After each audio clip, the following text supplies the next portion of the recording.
Hello, everyone. This is our last class together. My name is Tom Pennington. I have been your instructor for the last 7 weeks.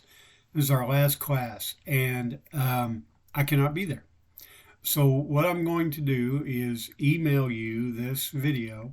You're going to watch it, and then you're going to email me back 3 things that you took from this video, and you're going to get credit for being in the last class. So this is groups, processes, and skills. And I apologize for not being with you on the last class. However, the reason that I'm not with you is because I am a poll worker. I'm working the election, and it happened, the primary election in the state of Indiana happened to fall on the last day of our class. So that's why I am not going to be with you. What I am going to do is post this video. It's going to be a little shorter than usual, so it's a short class. There's your bonus. You don't have to listen to me for too long, but I do want to talk about group facilitation, what we've learned, and what you can use going forward. Hopefully, you have gotten more comfortable through role plays and the group proposal paper that you wrote and all the discussions that we've had in being a group facilitator. However, I know some of you still don't have a lot of confidence in yourself. That's okay. Confidence will come in time. Group facilitation, and one of the easiest ways to really learn what the group process is all about, is to simply go to some groups and sit in and watch other facilitators and see what they do, and see what maybe you think you could do a little bit better, or maybe you would do differently. All facilitators have their own style. All facilitators have their own communication style, likewise. And remember, we talked about communication. We want to avoid passive aggressive communication. We want to be assertive. We want to tell people what we mean. We want to mean what we say, and we don't want to be mean about it. So that doesn't rule out some passive aggressive speech. Sarcasm does have its place, used very sparingly and only to make a point. But sometimes it's the easiest way to make a point. So again, we're going to use all the communication styles, and we're going to create our style of our own when we do that. The same way, we'll create a way that we facilitate groups, a style all of our own. I want you to really think about that phrase. I am going to create a group facilitation style of my own. And I'm going to do that over time. That means that I'm going to have to get in front of people. I'm going to have to talk to them. I'm going to have to work toward a purpose. I'm going to have to develop the ways that I can convey big, broad concepts to them in a way they can understand and hopefully use to change their life. So let's kind of walk through this entire process, okay? Confidentiality. Confidentiality is of the utmost. It develops trust. Once we have that confidentiality statement signed, then we can welcome people into the group. We welcome, we build rapport. Remember that? Rapport is where we make connection. It can be a little bit superficial at first. But what we want as a group facilitator is to deepen connection over time so that people can really start to open up to us. That, again, takes time. You can't do this stuff overnight.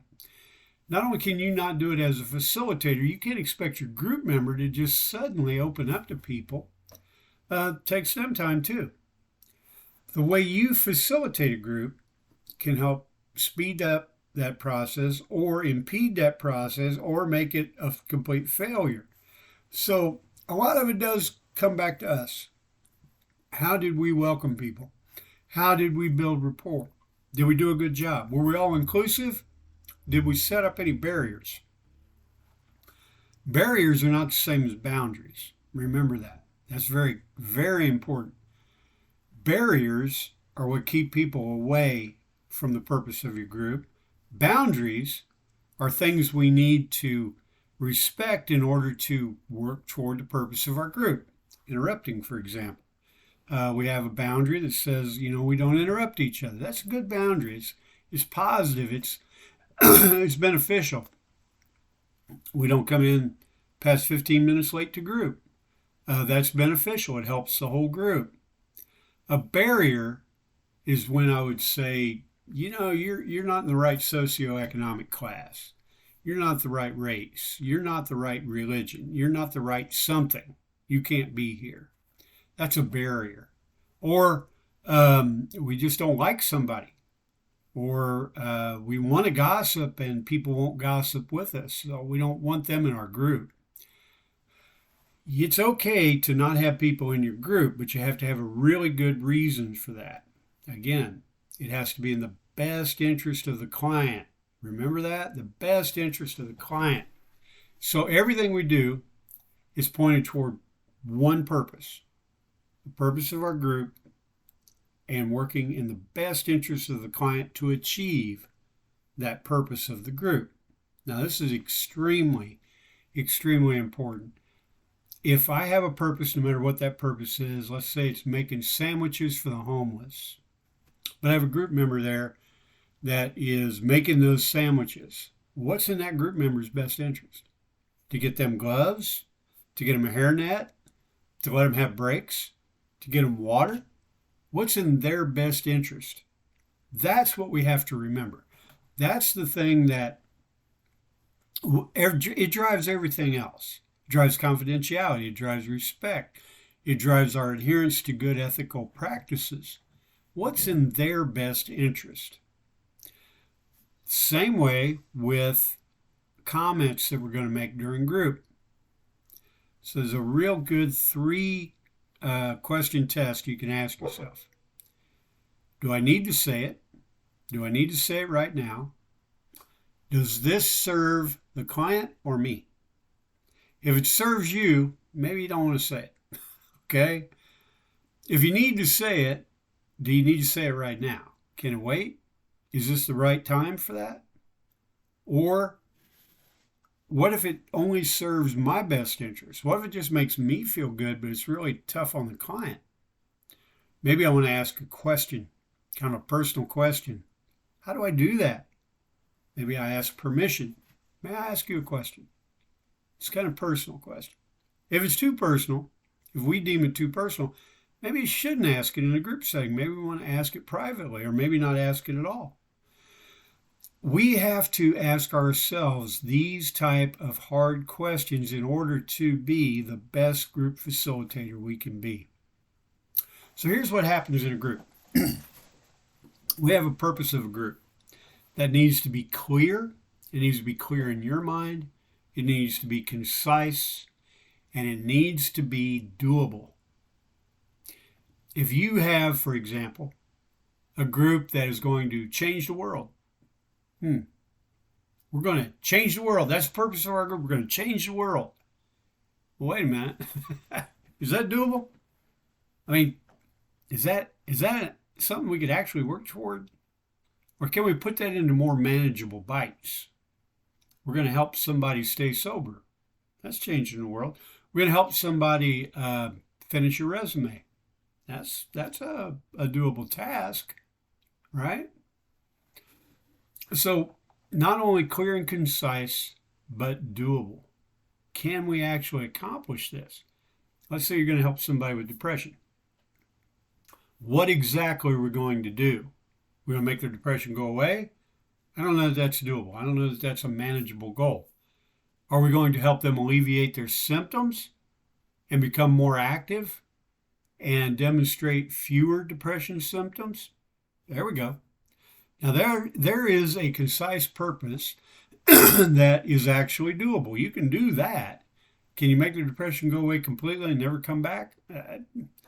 If you can, I think you could make a lot of money doing that, but I'm not sure that you can. So it has to be doable, it has to be clear, and it has to be concise, not only in your mind, but in your group member's mind. Here's what we're going to do. That's called informed consent. Here's what we're going to do for you. Here's what we expect from you. This is where we hope to end up when we're finished. Okay, so informed consent has a lot of different things in it. Cost, expectations, both you of the client and the client of you. Um, there's quite a bit in informed consent, but this means that I'm not keeping any secrets. I'm not going to spring any surprises on you. We're not going to get halfway through and then change course and work toward an entirely different purpose. This is the purpose of our group. This is what we're working for. This is what we're going to do for you, to you, and this is what we expect from you. All those things up front, and especially the financial end.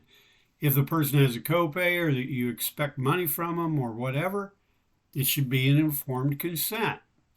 Informed consent is before they ever set foot in the first meeting. So the welcoming, the rapport building, that all happens after this stuff, right? We recruit members into our group. Where are we going to find people to fill the seats? Do I get people that are happy-go-lucky in a depression group? Do I get folks that are really chill and mellow in my anxiety group? Do I get folks who've never touched a drug or a drink in their life into my substance abuse class? I don't do those things, right? I look for affected people and how I can find them. I develop referral sources, probation offices, courts, schools. There's a lot of different ways that we can find folks. We need to actually figure out where those folks would be, how to find them, and market to that. Now, marketing is a term that I really do not like. I think that we're not selling anything. However, we are making it available. I'm offering this. This is what I have. Do you want to take part in it? Maybe it could help you. That is marketing, in effect. Here's what I have to offer. Would it be beneficial for you? Can we make an agreement that you'll take part in it? So we have to think about all the steps that lead us to the welcome and the rapport building. We tend to think that group facilitation really all just happens in the group, and it doesn't. There's a lot that goes into that. Once we recruit people, hey, come on in, now we have to screen them. Do they have a substance abuse problem? No. Oh, no. Okay. Well, then my group's not the best group for you. What is your problem? Maybe I could tell you where to go find that. Secondly, what we do is we assess people. Remember, screening and assessment are different. So we screen them just to get them in the ballpark. Then we assess them to figure out where their seat is. In other words, I want to know about your history. I want to know what brought you here. I want to know what kind of factors keep you in the problem.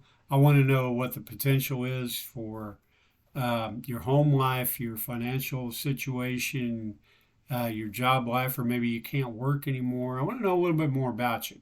That way I can better help you. This is in the best interest of the client.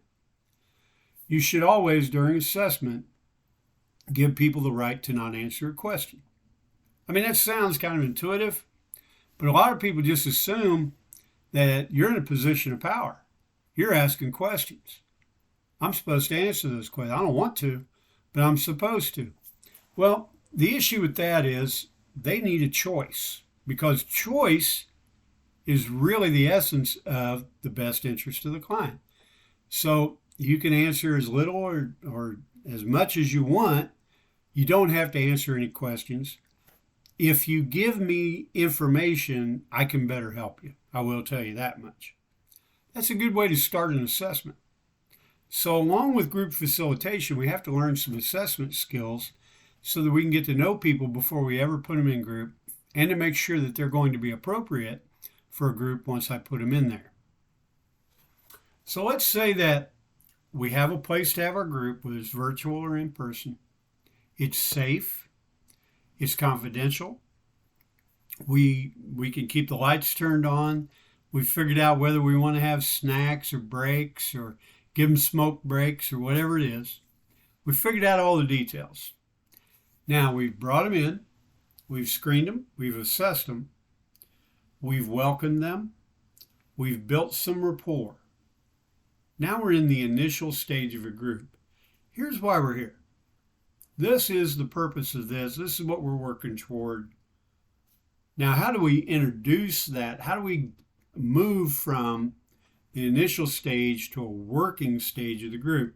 Now, remember, a working stage of a group is when I am actively working toward the purpose of the group. For example, we'll take our depression group. I want to alleviate some symptoms where I don't feel as depressed and I don't let my personal responsibilities go. Okay? The purpose of our group is to help you alleviate some symptoms where you don't feel as depressed and you don't let your personal responsibilities go because you're feeling depressed. Has anyone had any experience with maybe letting their house just not be clean this week? Or maybe you had the other experience where you actually got something done even when you didn't feel like it. Could you tell us about that? And then once they share or not, how did you do that? How did you get there? Let's share about ways that maybe we could make ourselves do the dishes or vacuum the floor or just take a walk outside or just go outside for a few minutes. Now we're moving into the clear purpose of the group. Alleviate symptoms so that I can take care of the responsibilities of everyday living. Not the why. Why are you depressed? A lot of group facilitators will get stuck in the why. Again, why is more of a psychotherapy kind of a group. We're probably never going to do those. You can get into the why in a psychoeducational group much better and easier than you can get into it in a counseling group. If you get bogged down in, well, why are you feeling depressed in a counseling group, you get stuck there and never move out of it. So you can touch on these basic whys in a psychoeducational group during the educational part of it. A lot of us get involved in substance abuse, for example, because of our family history or because of early exposure, because of trauma. You can explain some of that. That doesn't get into the individual group members' why. Why are you depressed? Well, some people are born with depression. I don't know. I don't know why I'm depressed. Now we're stuck there. We're trying to figure out why. What we really want to do is figure out what. Not why, but what. What should I do when I'm feeling like I can't even get off the couch? Well, maybe you should file your nails. Maybe you should turn off the TV. Simply stand up for a couple of minutes and then sit down. I don't know. Let's talk about that. Let's share with that. Does anybody else have some input? This is a working group. A working group is working toward the purpose of the group. We know that when the majority, if not all, hopefully all, of the group members are engaged. Now, we talk about engagement a lot of times, or we think about engagement as talking. Are the people sharing? Are they opening up? Engagement can be something as subtle as just making steady eye contact. Body language that says you're interested. One pertinent question in a 2-hour session can be engagement. So how do I judge engagement? Is it because of body language? Is it because of feedback? Is it because of questions, comments? How did I judge their engagement? That is also in one of those AEB statements, as evidenced by AEB. Client appeared engaged as evidenced by body language, comments to peers, feedback, supportive feedback to another peer, whatever it is. So we're not only looking for engagement to make sure that we're doing a good job, we're looking for engagement so we can write this down later, because documentation is a huge part of this, right? Once we're into the working stage and we're working toward a purpose, how do I transition to the end of a group? Let's say I've had somebody in my group for 12 weeks or 14 weeks? Do I just say, hey, good luck? See you around, maybe? No, we start to get them ready for what we call termination. Termination is not when somebody dies. Termination is when the service ends. Not necessarily all their service, because people can stay in counseling with you for a long period of time, but they won't necessarily stay in your group for a long period of time. So termination just means, you've been with me for 12 sessions. This group is 15 sessions long. How do you feel about finishing the last 3 sessions? Can you tell other people whether the group has helped you at all or how it's helped you? Or, would you recommend this group to anybody else? Termination with a client is much different than evaluation with a client. Evaluation is where you are evaluating yourself. You are trying to find out, was this group effective? Was it something that they would come back for? Is it something that was worthwhile? So, termination, we need to deal with the feelings of someone, the loss of support. Let's say they've been coming every week for 12 weeks and, wow, a couple more weeks, I don't have a place to go on Tuesday night. What am I going to do then?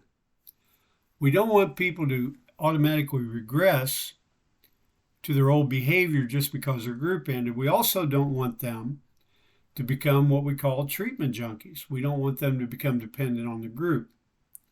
So the more effective your group is, the more people are going to want to stay in it.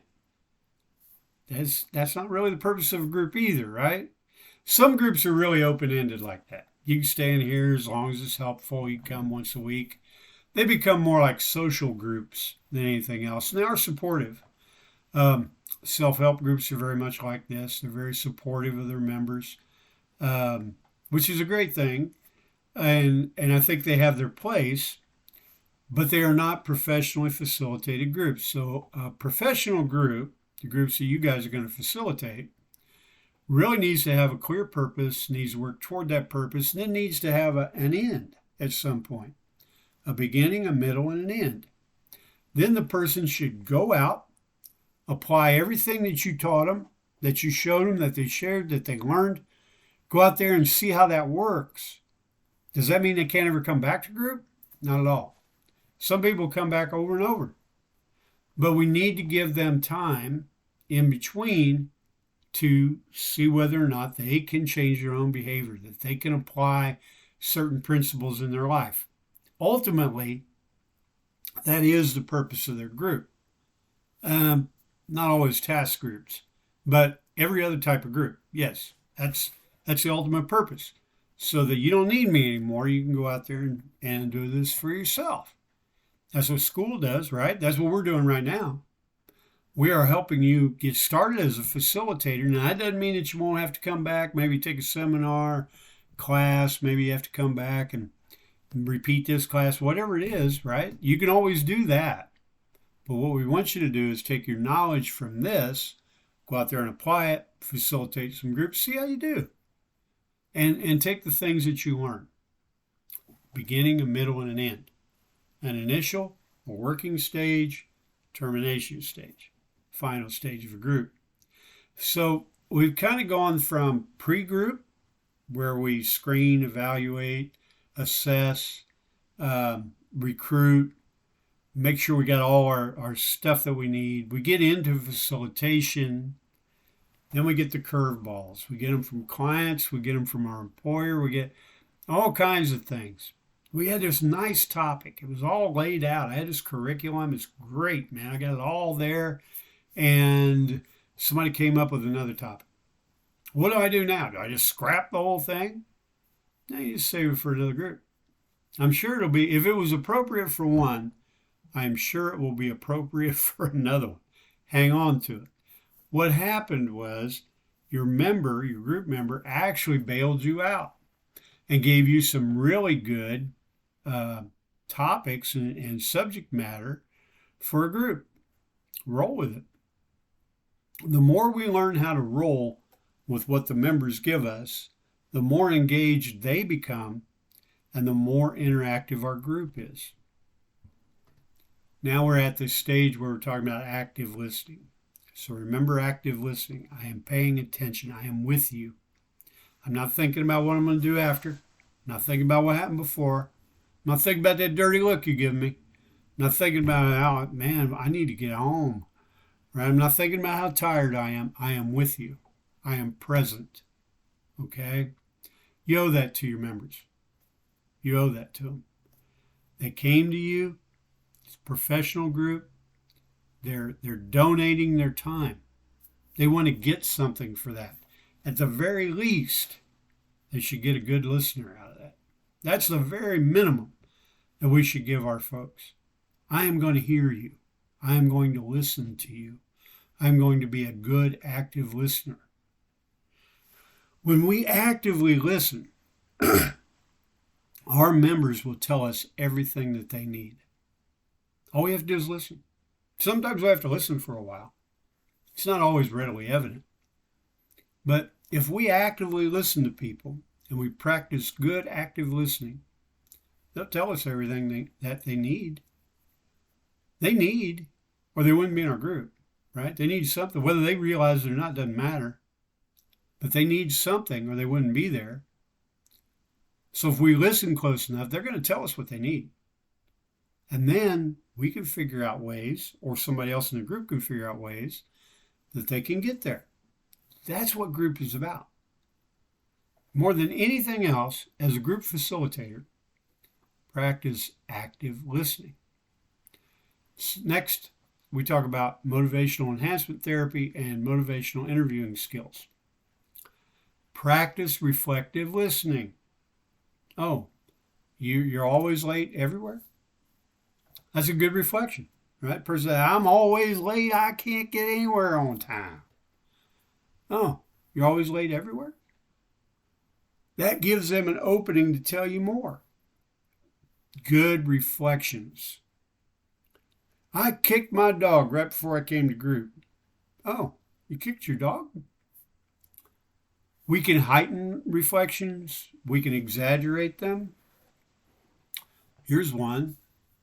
Well, I got a DUI, but it wasn't my fault. Oh, you got another DUI, you mean, and it wasn't your fault? That's an exaggerated reflection. So I think that there's a lot of things to learn about reflections. They take a lot of practice. The general rule, 10 reflections to 1 question. Almost nobody sticks to that, me included. But some of your questions may sound like questions. They're actually reflections. So you stayed out all night last night? You didn't even go home. That sounds like a question. It's actually a reflection because the person just told me, yeah, I was out all night last night. I slept in my car. Oh, you stayed out all night last night. You didn't even go home. So practice the art of reflections. It is an art form. Motivational interviewing is much more of an art form than a science. Practice it. Practice, practice, practice. It's good for you. Do it casually. Do it in all your conversations. Do it with your kids. Do it with your husband. The best way to practice reflections and motivational interviewing skills is with teenagers. Teenagers desperately want somebody to listen to them. They desperately want that. When you use reflections, they just get all pumped up about it. They may never admit that they felt good about the conversation. They may never say, oh yeah, you know, that mom, she really listens to me, or dad really listens to me. They may never say that, but you'll be able to tell, as evidenced by their change in demeanor, their body language, their smiling, right? The way they talked back. Some of the best reflections that people, especially early facilitators, try to shy away from is, I don't understand, right? So you just told me something. I don't get it. What? I don't understand it. So you can do it directly. I don't understand that. Could you explain that a little bit more? Or you can just make your best shot at reflecting back. And if you're not right, they're going to say, no, that's not what I meant. They may even get a little agitated, but that's okay because then it opens the conversation up. Remember all the Tenets of motivational enhancement therapy: expressing empathy. Be empathetic. Yeah, I get it. Yeah, that must have been terrible for you. Or I understand that, losing your parking space that you've had for a long time with the company, that must have been really hard. Can you tell me more about that? Express empathy. Be empathetic. Sympathy is pity. We're not going to pity anybody. Nobody needs our sympathy. They need our empathy. They need us to understand where they are. They need us to acknowledge that, yeah, I get it. I understand that. That can be very difficult. Express empathy. Roll with resistance. We can go ahead on, hey, you're breaking the rules, stop doing that. We can roll with resistance. You're 18 minutes late for group. Should I let you stay? Should I take a vote? What do you want me to do? Roll with some resistance. You get a lot more cooperation that way instead of just trying to squash resistance. Roll with resistance. Develop discrepancy. Wait a minute. You just told me that drinking's a problem, but now you're saying that you really like drinking and you have no reason to change. I'm a little confused. Can you help me? Develop some discrepancy. Discrepancy, the impolite way of terming discrepancy is lying. People don't lie. They may be poor historians. There may be a discrepancy between the way they perceive things and the way everyone else does, but they don't lie. We don't call people liars. What we say is that there's some discrepancy here. So, you were driving after having 9 drinks. You got pulled over and got a DUI and you don't think you deserved it? We developed some discrepancy that way, right? So all of those tenets of motivational enhancement therapy, they're good ones. If you're going to practice this stuff, like I said, practice it on everybody. Reflect back to people and just see their face change.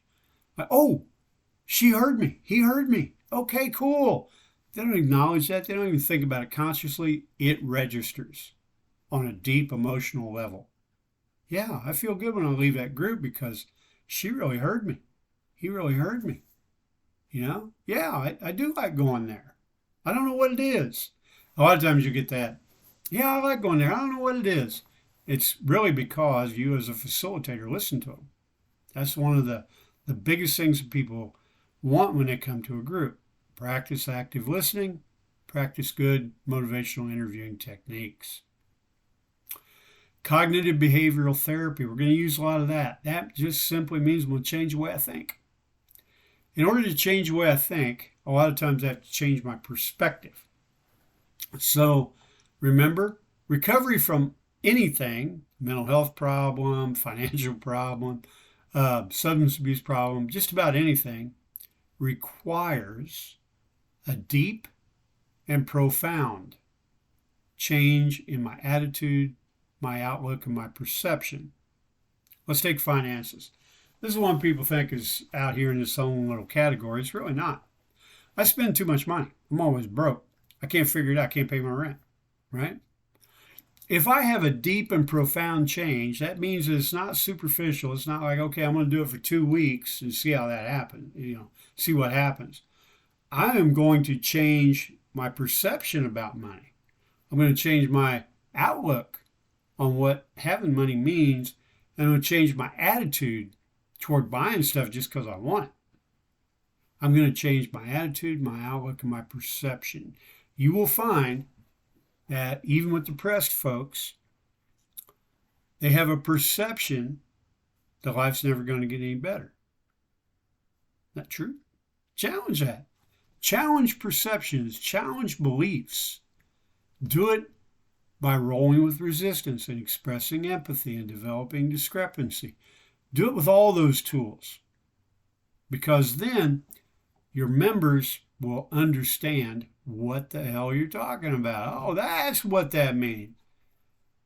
If I just if I just go buy $10 worth of stuff because it makes me feel good in the moment, but then I immediately regret it, is it really working? Yeah, I get it. That's what they're saying. Maybe I should take another look at that. And gradually, our outlook toward doing these things, our attitude toward doing them, it all starts to change. That's a key term, gradual. Nothing happens overnight. Most of the problems you're going to deal with people did not just spring up out of the floor. They developed over time, and it takes time to address them. So as new facilitators, please don't think, hey, I'm going to make a big difference in these people's lives. I'm going to see it just like that. I'm going to know it. You may never know it. You may never see that fruit ripen on the vine.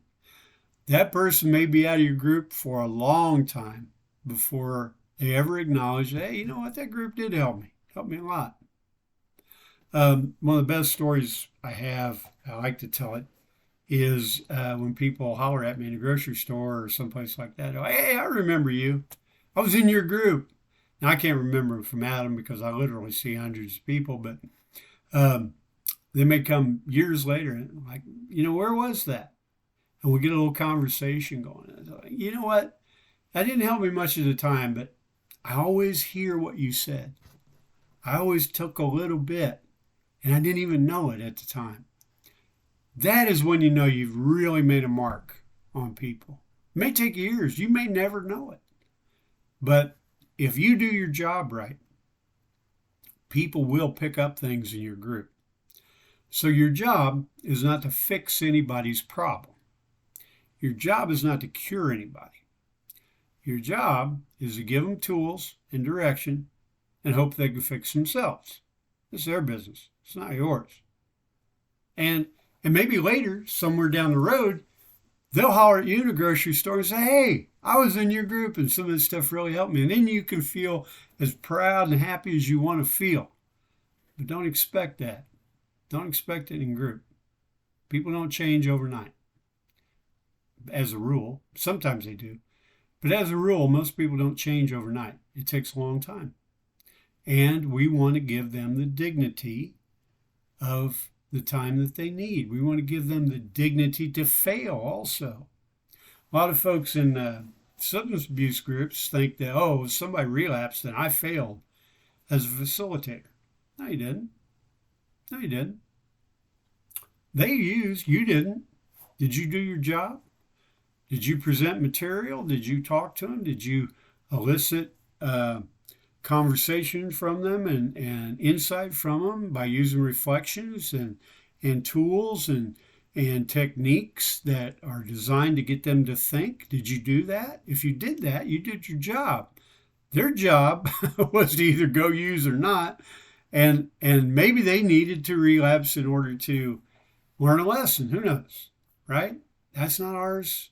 That's not ours to take on. Ours, did I do my job? Did I listen? Was I a good active listener? Did I use reflections? Did I question or challenge their belief? Did I challenge them to do something differently? And did I do that in a way that wasn't confrontational, but was actually helping them see that there might be a different way to take a look at something? How did I do my job? That's what evaluation is. Evaluation is not whether or not the group made any progress. Evaluation is, did I do my job? How well did I do it? Could I have done it better? These are things that you need to look at on a continual basis. So now we talk about brief and debrief. Debrief, was this helpful? Did you learn anything? What did you learn? Brief is something you're always going to be working toward. So in my case personally, I'm a substance abuse counselor. That is the area of expertise that I want to investigate. I want to know more about it. I want to learn about it. And I've been studying it for a very long time. Whatever your field is, whatever your group is about, learn more about it. You can always learn a little bit more. Learn more. Become an expert in the topic. Become an expert in the purpose of your group. And that is a lifelong kind of endeavor. I mean, if you stop doing a group, of course, you may put that aside, but I have to be honest with you. I know a lot of therapists, a lot of people that do groups, and even when they stop doing groups and even when they retire, they're still pretty interested in their craft. They're still pretty interested in how to convey a topic. They want to know more about it. They want to know what the most recent research is. It always gets their interest, just like that. That's what we're talking about. We're talking about practicing our craft. We're talking about moving forward and becoming as knowledgeable as we can. That way, when we get a curveball, when somebody throws a curveball at us, we know enough to catch it, throw it back. Yeah, you know what? You're right. Sometimes you can get hepatitis without ever using a needle. Here's ways you can get that.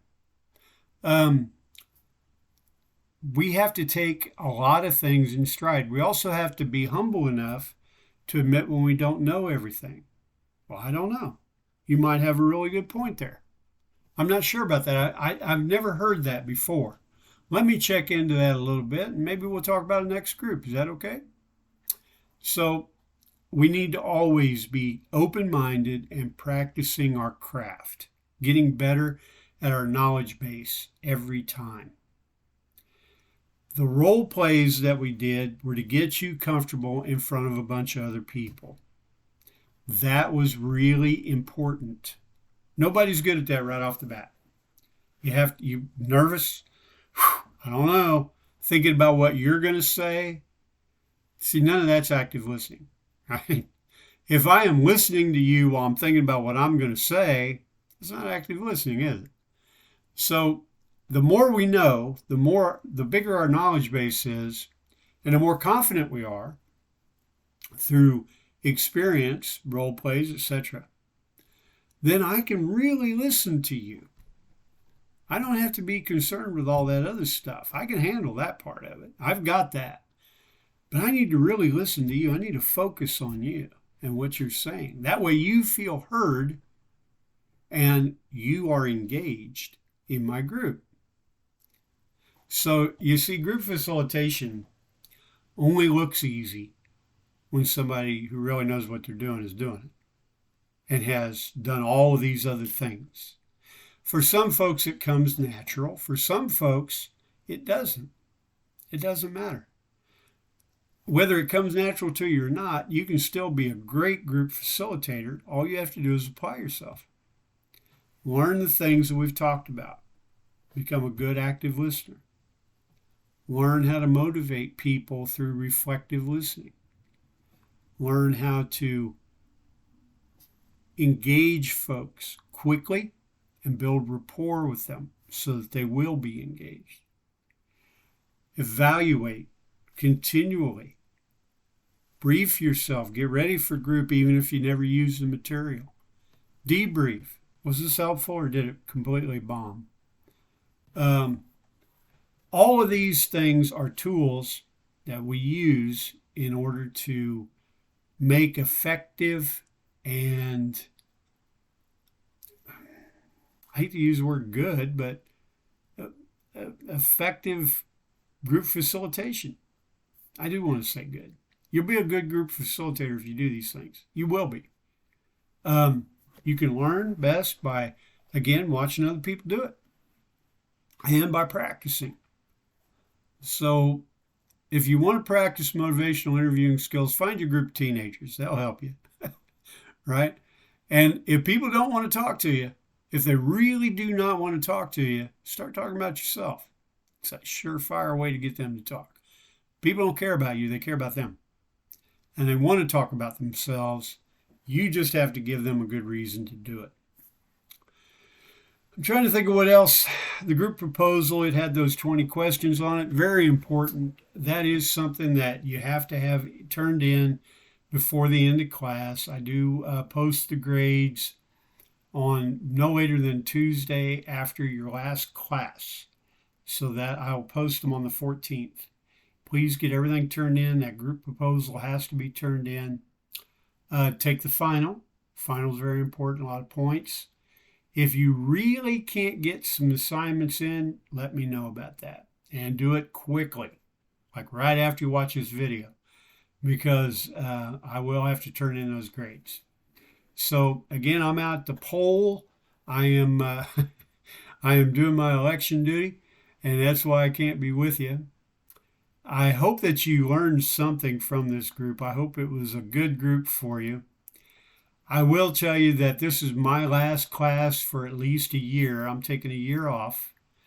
And I'm not sure if I'm actually coming back to Ivy Tech or not, but I am going to take some time off and step away a little bit. You guys have been a great class. It's been my honor and a privilege for me to be your instructor during this class. And I want to thank everybody for your participation and just putting up with me for the last 8 weeks. So watch this video. It's pretty short, only about 45 minutes, right? But we're good. We're good there. Email any questions, comments, concerns, anything at all. Email that stuff before the 14th. When May 14th comes around, kind of the curtain falls on this, okay? So email me anything before then, and hopefully you'll have some real success as a group facilitator. I know everybody can do this. You were all successful with your role plays. You're all great students. Apply yourselves, be determined, and reach out for help when you need it. As always, if you have any questions, concerns, or tell me I'm full of crap, please let me know. Thanks so much for allowing me to be your instructor. Great success in the future. Thank you.